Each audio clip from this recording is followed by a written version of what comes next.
नमस्कार दर्शकों, मैं हूं आचार्य मयंक शर्मा। हमारे YouTube चैनल में आप सभी का बहुत बहुत स्वागत है।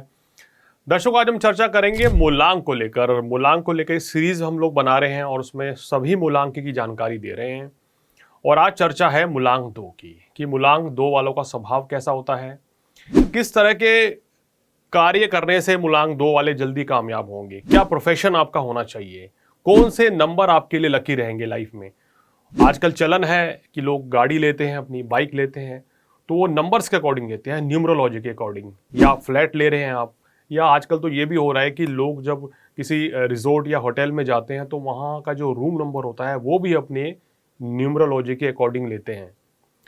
और मैंने देखा है कि बहुत से लोग 4 नंबर या 8 नंबर से जुड़े हुए कमरे में तो रहना ही नहीं चाहते कि यहाँ नेगेटिविटी रह सकती है, तो इतना लोग मानते हैं। तो न्यूमरोलॉजी का हमारे ऊपर दर्शकों बहुत इफेक्ट पड़ता है और नंबर हमें प्रभावित करते हैं। यानी कि अगर कोई व्यक्ति 1 तारीख को पैदा हुआ है या 10 तारीख को पैदा हुआ है या 19 को, तो उसका मूलांक 1 ही बनेगा और उसके जीवन में 1 नंबर का बड़ा महत्व होगा। उसके जीवन में शुभ अशुभ घटनाएं जो हैं कहीं ना कहीं इन्हीं नंबरों के दौरान जो हैं गुजरेंगी। ऐसे ही आज हम चर्चा कर रहे हैं मूलांक 2 की। मूलांक 2 के स्वामी चंद्रमा होते हैं और चंद्रमा जो है बहुत ही एक शीतल ग्रह माने गए हैं। चंचल स्वभाव चंद्रमा से प्रभावित व्यक्तियों का होता है।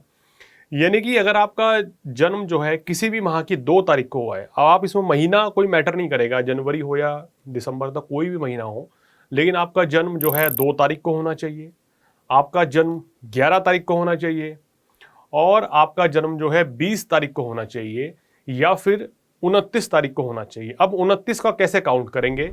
देखिए, 2 और 9 को आप जोड़ दीजिए तो 11 हो जाएगा और 11 का टोटल करेंगे तो 2 आएगा।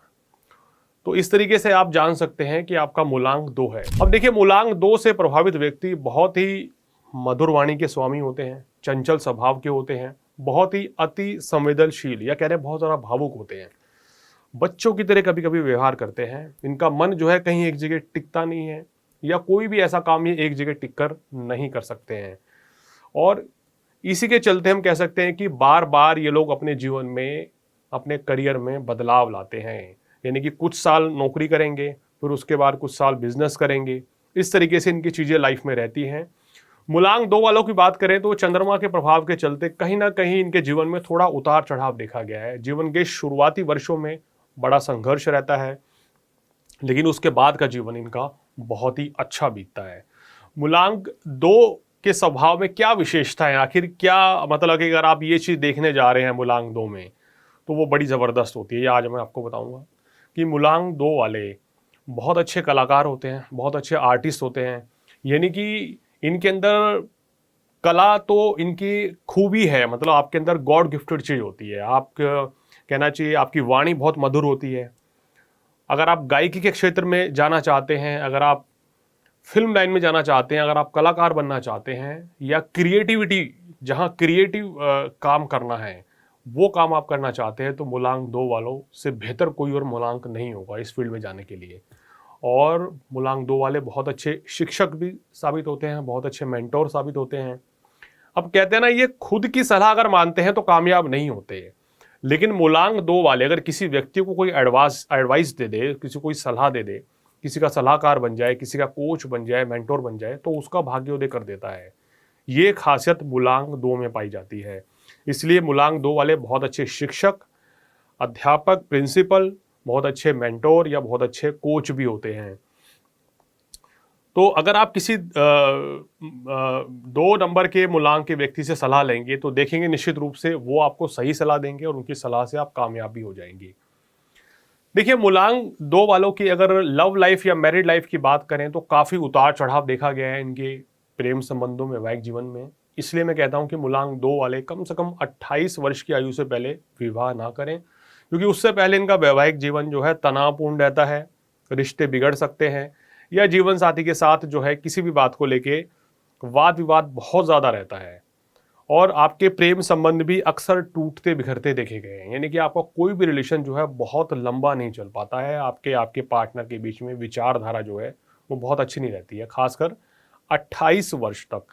हमने ये भी देखा है कि मूलांक 2 वाले जो हैं रिश्तों के मामले में थोड़ा सा कच्चे होते हैं, यानी कि मैच्योरिटी लेवल में थोड़ा कम होता है, जिसके चलते इनके रिश्ते जो हैं वो पनप नहीं पाते हैं, रिश्ते संबंधों में दरार आ जाती है, चाहे मित्रता हो, चाहे प्रेम संबंध हो या वैवाहिक जीवन हो। लेकिन 28 वर्ष की आयु के बाद इनके अंदर काफ़ी अच्छी मैच्योरिटी आती है। तो अगर ये 28 वर्ष की आयु के बाद मूलांक 2 वाले अगर विवाह करते हैं तो इनका वैवाहिक जीवन जो है बहुत ही अच्छा रहता है।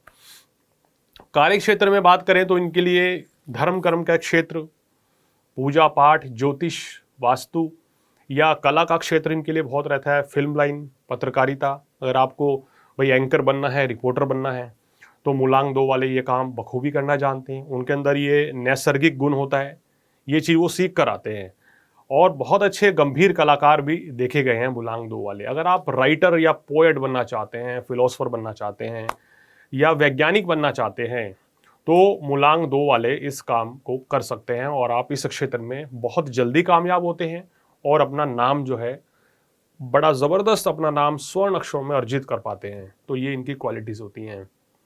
अब बात करते हैं मूलांक 2 वालों के कौन से जीवन में भाग्यशाली वर्ष कहे जाएंगे कि भाई इन वर्षों में इनका भाग्योदय होता है। देखिए, मूलांक 2 वालों के लिए 22वां वर्ष बहुत भाग्यशाली है, उसके बाद 28वां वर्ष, 32वां वर्ष, 36वां, 42 और 48 और 55, ये जो वर्ष हैं ये आपके लिए बहुत ही ज़बरदस्त भाग्य वृद्धि के रहते हैं। इन वर्षों में आप कुछ ऐसा अचीव करते हैं कि उसके बाद आपकी लाइफ जो है पूरी तरीके से पॉजिटिव हो जाती है और बड़ी अच्छी तरक्की आप जीवन में अर्जित करते हैं।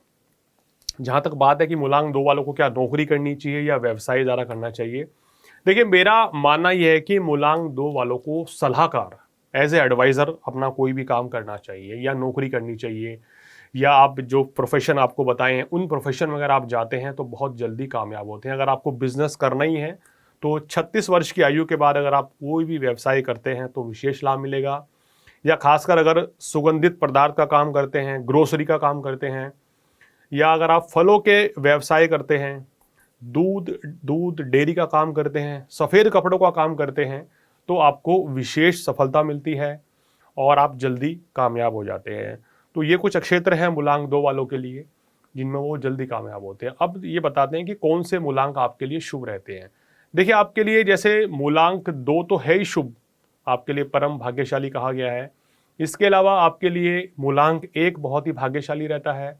मूलांक 6 वालों के साथ और मूलांक 9 वालों के साथ आपकी बहुत अच्छी मित्रता देखी गई है, चाहे फ्रेंडशिप हो, लव रिलेशनशिप हो, लाइफ पार्टनर हो, बिजनेस पार्टनर हो, ये लोग आपको साथ देते हैं।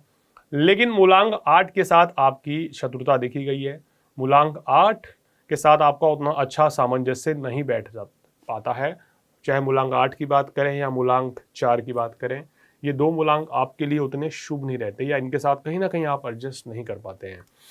और बात करें आपके लिए रंग कौन से शुभ रहते हैं, देखिए मूलांक 2 वालों के लिए सफ़ेद रंग, पीला रंग, लाल रंग बहुत ही शुभ रहता है। सिल्वर कलर भी आपके लिए बहुत अच्छा है।